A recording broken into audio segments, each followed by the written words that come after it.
engaging the community since 1970. This is WIS Awareness.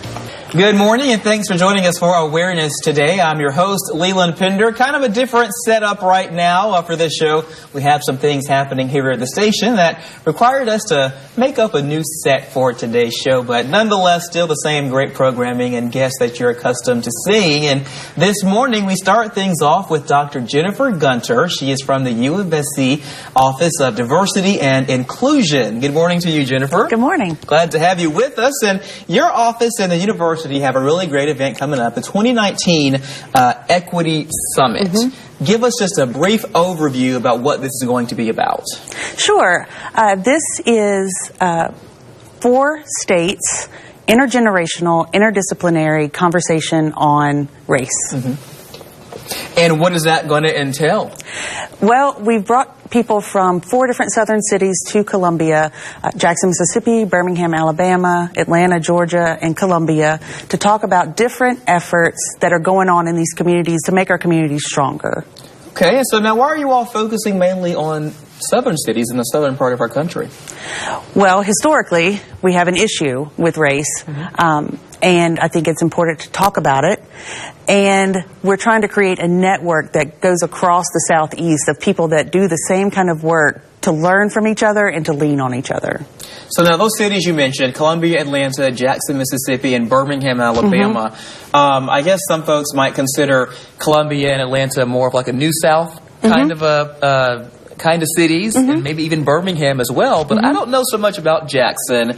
How do they fit kind of into the mix when you were picking cities to be a part of this event? Well, it made sense because we were already partnering with them in a few different initiatives, specifically with law enforcement and community trust. So we're already partnering with Jackson, Mississippi, and Birmingham and trying to bring in Atlanta into this coalition. So how many people are you expecting for this? Is this your first year, by the way? No, this is our second year. Second year, okay. This is our second year. Our first year was very successful. We had over 200 people show up, but we needed more space, so we're moving to the State Museum this year. Okay. So now this is going to be, it's a couple of days long event, Wednesday, November 20th, Thursday the 21st, and Friday, November 22nd. I'm looking at a schedule here of everything that's going on. What are some of the topics, like specific topics you guys plan to address? Well, so we're trying to address as many topics as possible, actually, because racism is a systemic issue. So trying to come at it in a systemic approach. So we have people who represent media, law enforcement, public health, education, history, and so on, sociology. And just trying to come at it from every angle possible, and also learn some tools, if you will, to help people who are in attendance do these kind of projects in their own communities. So is the goal of this to find actual solutions to problems and these issues, or to just more so dissect these problems and issues and maybe get to those answers later down the road?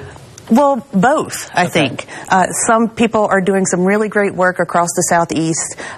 For example, Ed Lee at Emory does Urban Debate League. And so he's going to talk about using the tools and tactics of debate to teach children and young adults how to hold themselves in society and how to get their point across.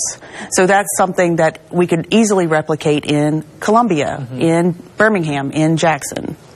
When you were selecting people to come in and present at this conference, how did you identify them? I mean, there's probably so many options out there, I would imagine. So how do you find the right people? Well, some of them we've been working with and I've known from before, and some of them, for example, Dr. Catherine Meeks, who's the director of the Absalom Jones Center for Racial Healing in Atlanta. I emailed her and I said, "You do amazing work and we'd really like to highlight you here." And she said, "Absolutely, I'd love to come." And one of the cool things I think about this conference is that it's, to my understanding, the only one that brings together academics and activists together to talk about these issues. And let's talk about, I'm glad you said that, activism. Why is that so important? I mean, if you look back at history, a lot of things get done and get made better for future generations because of previous activism. Absolutely. But you, of course, have people who don't support it. They don't want to see it. They wish people would express themselves some other way, whatever that might be. Why is activism so important, and what's the focus on activism as it relates to this conference? Well, activism is important for exactly what you said, right? That's how we get positive change in our societies. We learned from the civil rights movement that it took hundreds of thousands of people doing small bits of work on a daily basis to make change. And that's what we continue to see. My personal research focused on the women's movement in South Carolina in the 1970s. And it was individual women across the state that created positive outcomes for, our generation.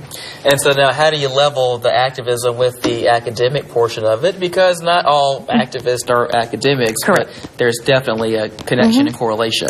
Right, and there are certain academics that study activism, but I think that you need theory to enforce your activism. Last question for this segment. What's the difference between equity and equality? That is a great question. Yeah. And it's often seen in an image where you see kids standing on boxes, right? And they're trying to see over a fence to look at a game. And equality looks like everybody gets the same height box to stand on. Well, some people are shorter than others, some people are taller than others, and so when you get equality, it doesn't give everyone exactly how much they need to get ahead. And so equity is maybe I get a taller box to stand on than somebody who's 6 feet tall. But I like to think about equity really being, let's take down that wall and let these people join the game. Interesting. Okay. That's a good, quick explainer, because those are different things and oftentimes get confused. All right. Thanks so much, Dr. Gunter. A quick break this morning. We're going to have Anita Dantzler from the South Carolina Human Affairs Commission join us. She's a partner in all of this, and we'll discuss her work and her agency's work in pulling this conference together. We'll be right back. When my wife and I opened Max on Main, we wanted to create a place that generated great food and had great fellowship. We want everyone to love to come to our restaurant, meet new people, and generate some great conversation. That sense of community is what's missing from our mayor's office today. That's what's holding us back, and that's why I'm running for mayor of Irmo. My name is Barry Walker. Some of you might know me as Chef Fatback, but all you know me as your councilman. For the last 15 years, I've led the fight to build a better Irmo. I eliminated our town property tax and led the effort to build our community and veterans parks. As mayor, I will build relationships and not tear them down. I will work with our local partners to control our utility rates, promote smart growth, and end the controversial front lawn parking ordinance. I will also repeal the ordinance that makes it illegal for us to have concealed weapons in the town of Irmo. Let's be proud of our mayor again. I'm asking for your vote on November 5th. Car wreck? Need your check? Dial all twos now. The jury gave us a $5 million verdict for our client who was injured in a head-on collision. Don't scream. Call Akeem. To get your attorney, dial all twos now. Did you know the South Carolina Commission for Minority Affairs is bridging the gap between communities, government, and other organizations throughout the state? A state agency that provides research, cultural awareness, and creates opportunities for socioeconomic development in minority communities. And it also strives to ensure all ethnic minority citizens achieve economic prosperity through awareness, collaboration, policy change, and research. The SC Commission for Minority Affairs is bridging cultures and communities to create opportunities. Is this the world's best sandwich? Nope. Lance's real peanut butter between two toasted crackers is the best. Pick up Lance sandwich crackers now in bite-sized minis.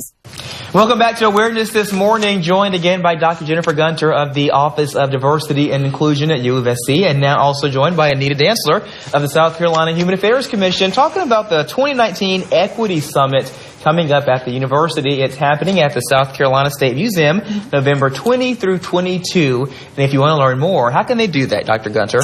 They can email us at sccrr@sc.edu. Okay, scc.rr at All right, so reach out there if you'd like. Now, Dr. or Mrs. Dantzler, I want to bring you in this. I just kind of give you a new degree. All right. She deserves it. Your office, though, has been working very closely with Dr. Gunter's office on all of this. Right. Tell me about your role in bringing this all together. Well, we work together and travel the state, working on conversations about race. We titled it "No Blame, No Shame: A Conversation About Race." And what we try to do is we bring in people from those local counties. We're trying to visit all 46 counties of the state, and we bring in people who live in those counties, and we make our panels. Our panelists are a very diverse group of people, and so we have had teenagers, we've had older people, we've had Native Americans, Hispanic, African Americans, Caucasians to come and be a part of these panel discussions and talk about that uneasy topic, race. Yeah. Dr. Gunter serves as our moderator. Okay. Yeah. And why is that? Well, first of all, what's that like? What's that been like for you, being a part of their work that way? Well, they're very easy to work with, and Anita and I agree that the reason we called it "No Blame, No Shame" is we want to try to destigmatize the conversation about race. We try to normalize the conversation, and by doing that, we can create change, we think. So talk about that. It's got to be difficult to continue to go around and bring this up and talk about it, but on the same token, if you don't, you know, these problems could get worse. So how do you balance that? Well, the silence has gotten us to where we are now, and we think that countering that silence is positive action, and we have to get away from the blame and the shame that's associated by something that human beings created, right? Human beings created race, and so we need to talk about that. And I would imagine as you go across the state, do you see do a lot of the same things come up among the people that attend, or do the issues vary by region, or what? I don't know. No, we haven't seen where they vary by region. Okay. We're seeing the same issue. You know, people are afraid to talk about race, and so a lot of the same things are happening all over. We've had people in the Low Country or the Upstate talk about how, well, I was followed throughout the store when I was shopping, or someone came up to me, and just because I am Asian, they asked, how do my nails look? You know, and that is not what we want people to do. Sure. That's not the kind of questions that we want people to come and ask about. So we hope that just as Dr. King said, if we don't talk to each other, we're not going to communicate with each other. We don't communicate with each other, we're not going to know about each other.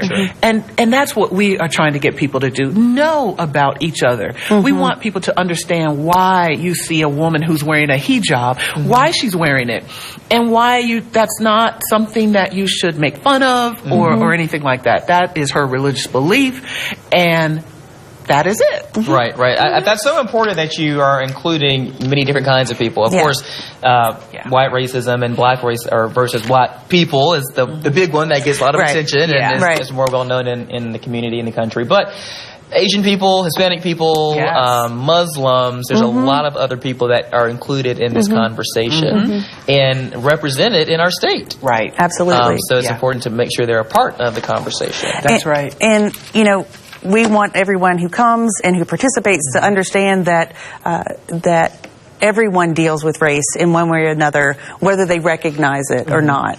We're all living in the same society. Now, when you have these forums across the state, how long do these conversations typically last? Is it like that? That's the thing. That's the thing. We try to say they'll last an hour from 6 p.m. to 7 p.m. But it never lasts an hour. Sure. Because once people get comfortable with each other, they are asking numerous questions. And then when we say, okay, the panel discussion is now over, then they still want to talk to each one of the panelists and ask questions afterwards. Right. So we're there for at least a good 2 hours in each of the counties that we visit. It is. Good. And we try to tell them this is not the only step. This is the first step. Sure. Right. It's up to you and your communities to continue these conversations. Sure. So at the summit coming up in November on the 20th through the 22nd, will there be an element of these panel discussions with the conversations based on race and reconciliation at the summit? Or the conference, rather. Well, I mean, sure, when people get comfortable, they do start talking and opening up more and being more vulnerable. But we do have a panel in Aiken on November 7th. November 7th, yes. Okay. In Aiken County, we will have a panel discussion at 7 p.m. And we're asking the public to come out to that event. We encourage all the folks from Aiken to come out and be a part of that. In 2020, we look forward to going to Lexington County, to Sumter County, to the Greenville County area, and then Horry County.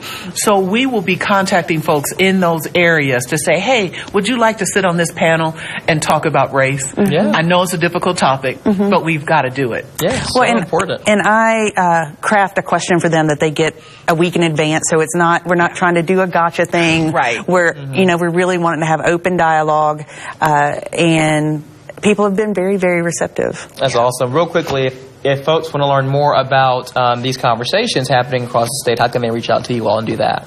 Okay, they can give us a call at the South Carolina Human Affairs Commission at 803-737-7800. Okay, perfect. Thank you, Anita and Dr. Gunter, once again. Thank you. We're going to kind of switch topics here for our last segment, talking with someone else from the Human Affairs Commission, the Housing Director, discussing disability and housing discrimination, what to look out for in the realm of that area. We'll be right back. Attention South Carolina residents enrolled in Medicare. Don't settle for the bait and switch. A $0 premium doesn't tell the whole story. Get a Medicare plan with more benefits, lower out-of-pocket costs, and better coverage, including comprehensive dental at no extra cost. For a limited time, you can enroll in a Medicare Advantage plan from Blue Cross Blue Shield of South Carolina. We offer all-in-one medical, prescription, hearing, and vision coverage that you can actually afford to use. Plus, full dental built into your plan. Our plans feature an extensive network of providers, so you can stay in network and keep your costs down. Call 855-380-0033 to compare plans. Don't miss your chance to get the care and value you deserve at a predictable cost you can afford. Your opportunity to switch ends December 7th. Call now, 855-380-0033, or visit bluemedicaresc.com/TV. They risk their lives for our freedom. As a commitment to our military heroes, WIS is dedicating 2019 as the Year of the Veteran. It's a chance to give back and offer more than just our thanks. All year, our goal is to make a real difference in the lives of our veterans, to connect them with the help they need, and let them know how much we appreciate their sacrifice. To learn more, go to wistv.com/veteran. Year of the Veteran, sponsored by All South Federal Credit Union and Bathfitter.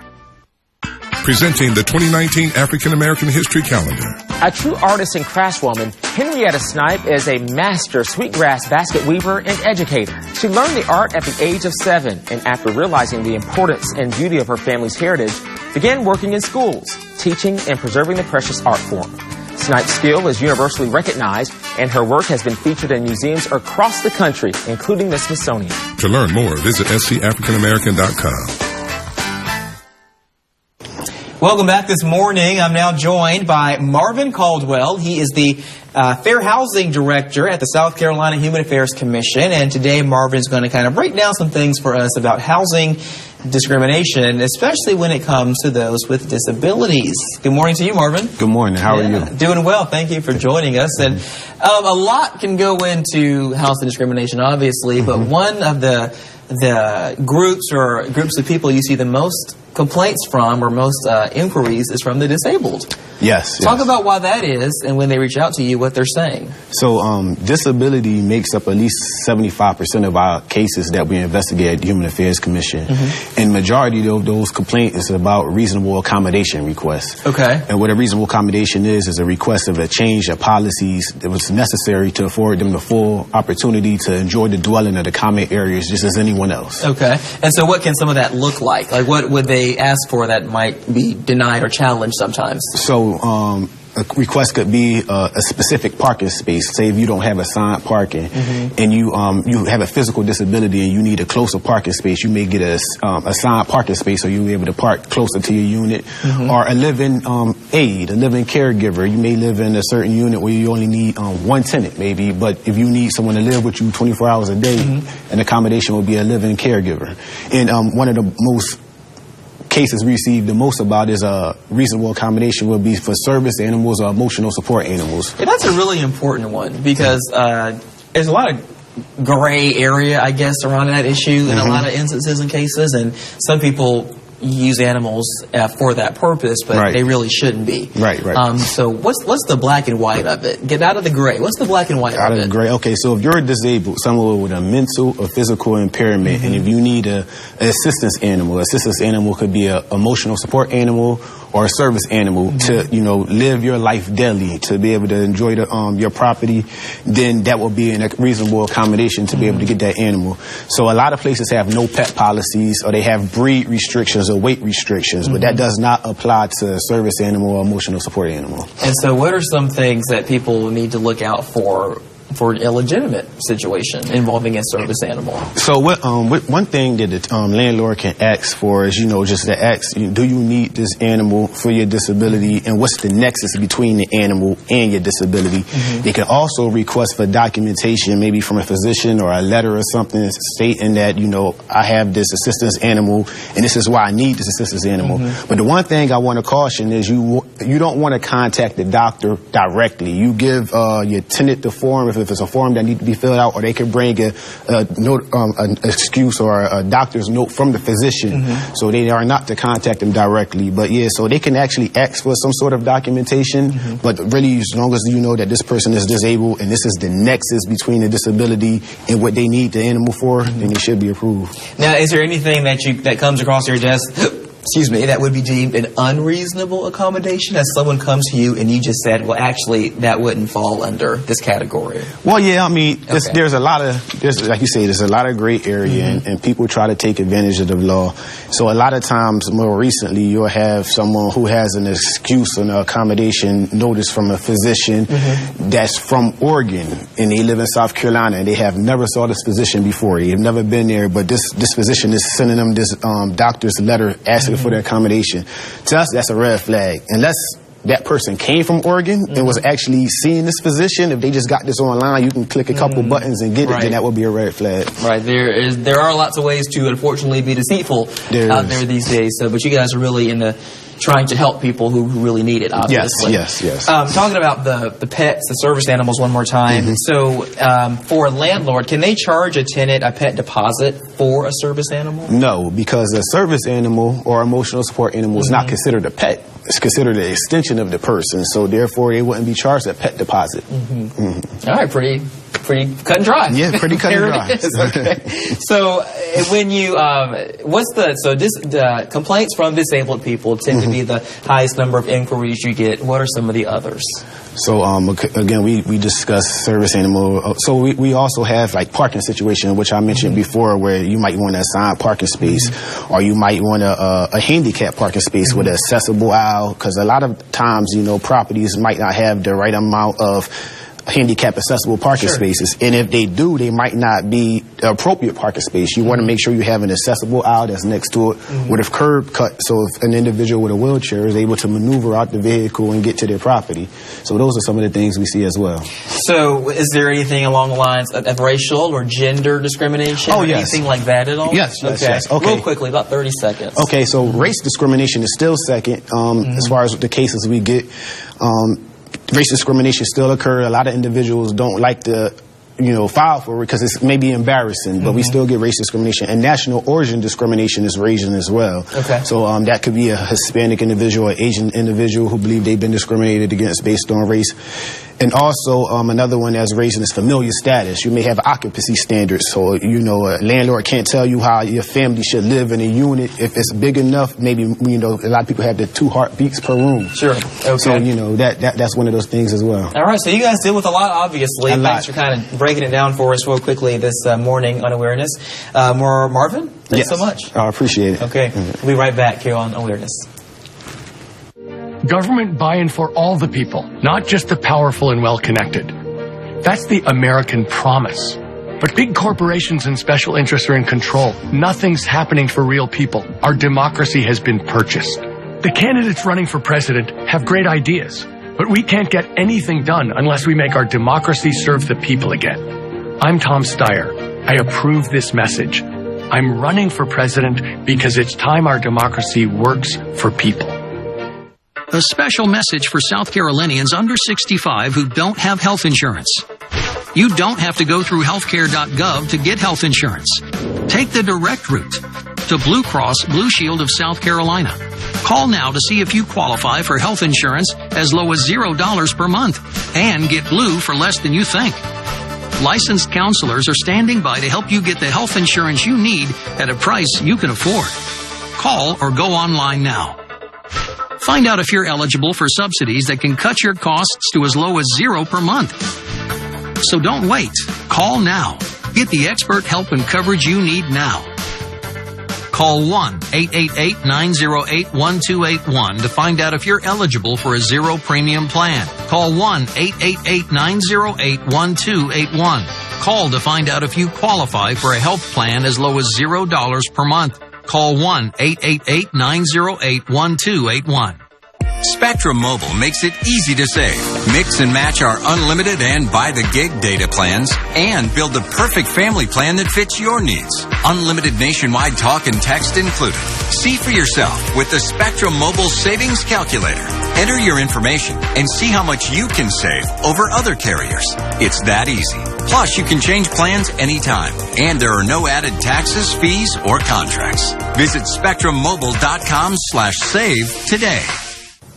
Thanks again to all my guests for joining me on Awareness Today. Dr. Jennifer Gunter of the University of South Carolina Office of Diversity and Inclusion as they anticipate their 2019 Equity Summit. Anita Dantzler from the South Carolina Human Affairs Commission as well, and Marvin Caldwell, also from the Human Affairs Commission, the Fair Housing Director there. Thank you for watching this morning. We'll see you here next Sunday. Until then, have a great rest of your day. This